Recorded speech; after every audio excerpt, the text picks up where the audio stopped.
دروغ په جرایمو کې لوی جرم دی ښه علما ذکر کوي کم انسان چې د دروغو یو خبره وکړي که نه یو خبره وکړي نو بیا د ده د دغه خولې نه داسې یو بدبو روانه شي چې د الله د رحمت فرشتې او یا میله کې د ده نه لرې لاړې شي ښه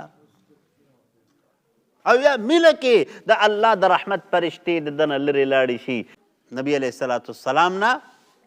یو صحابي تپوس وکړو د الله پیغمبره مومن د هغه نه غلا کیدی شي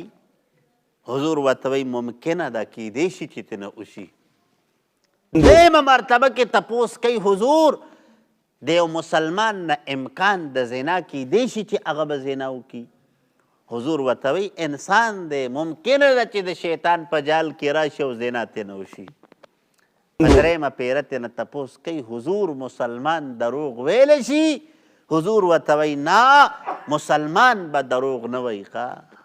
مسلمان دروغ نشي ویلی ځکه دروغ چې کم دی که نه دا عظیم جرم دی علما ذکر کوي کم انسان چې د دروغو یو خبره وکړي که نه یو خبره وکړي نو بیا د ده د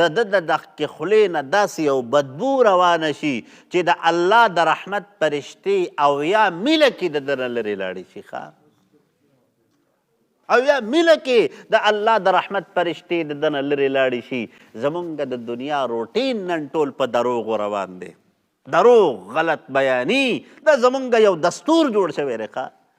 ټیک شوه په هر څه کې مونږ دروغ وو په عامو خبرو کې مونږ کله نه کله چې کم نه هغه دومره چپه ورکو د دروغو چې حالانکه دروغ د یو عظیمه ګناه ده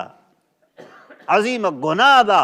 او بیا یو انسان چې یو دروغ ووایي که نه نو بیا ده پسې د دروغو یو کړی جوړه شي یو لوی چین ورپسې جوړ شي د هغې یو دروغو دپاره به دی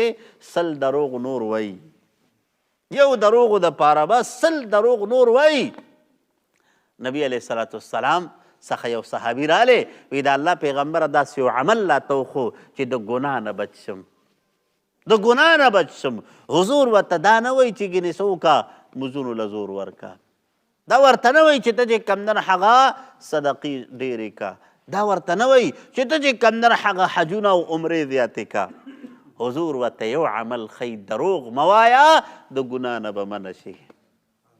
دروغ مه وایه نو ځکه نن په دې دنیا کې انسان چې یو ګناه وکړه که نه نو بیا د هغې د پټولو دپاره بل دروغ د هغې دپاره بیا بل دروغ نو د ګناه پسې د ګناه دپاره لوی سبب چې کم نه هغه دا دروغ دی او چې یو انسان دروغ نه وایي که نه نو دی به خامخا چې څوک تپوس وکړي دی به حق خبره کوي او د حق خبره کې د انسان سره د خپل عزت ډېر زیات فکر یې هسې نه چېرته بې عزته نشم هسې نه چېرته عزت ته مې ټیس ونه رسي ښه ټیک شوه زمونږ په پاکستان کې یو سړی غلطي وکړي د دغه جرم د دغه غلطۍ د پټولو دپاره سفارش دی ګوري رشوت دی ورکوي